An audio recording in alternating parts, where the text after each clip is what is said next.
Each year, more than 32,000 people in the United States are diagnosed with multiple myeloma, a cancer of plasma cells.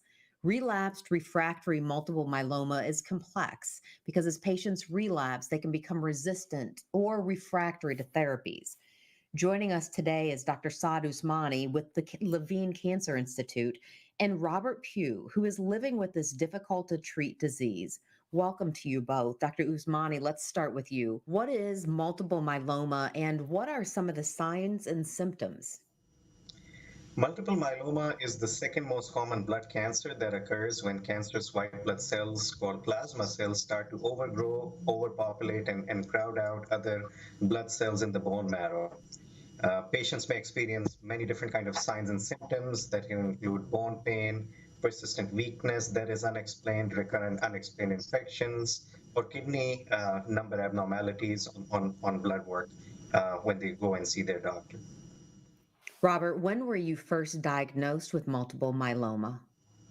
I was first diagnosed in January 2014 as I was preparing for 15K. I went in for a basic physical, and the doctor recognized that my white blood cells were decreasing, and he ordered tests, and that's when I found out that I had multiple myeloma. Dr. Usmani, what are some of the risk factors of multiple myeloma, including who is most affected by the disease? Generally, myeloma is considered a disease that occurs in older age at a median diagnosis age of 69 years.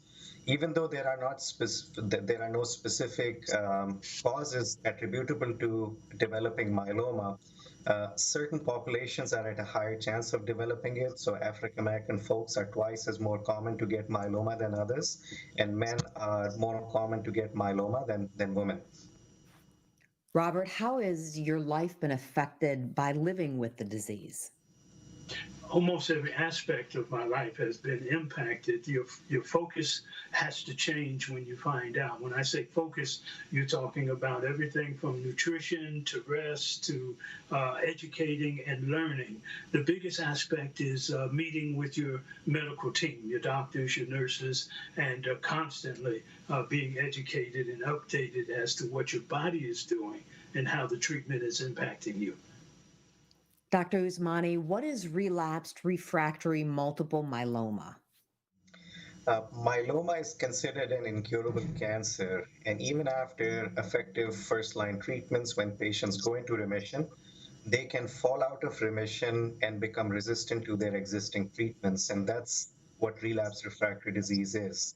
And if when that happens, it's very important for patients to work with their healthcare team, find out more details, and find the best treatment options for them. Robert, what advice do you have for other patients to help them overcome some of the challenges of living with the disease?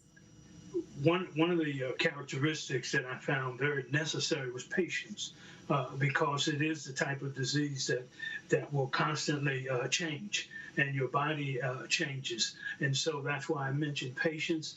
Open communication and dialogue with your doctors are absolutely critical, and with the medical team.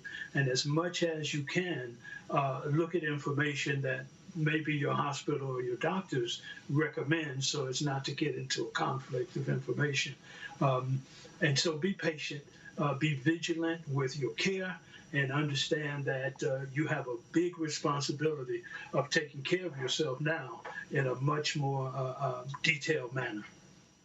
Lastly, Dr. Usmani, where can our viewers go for more information?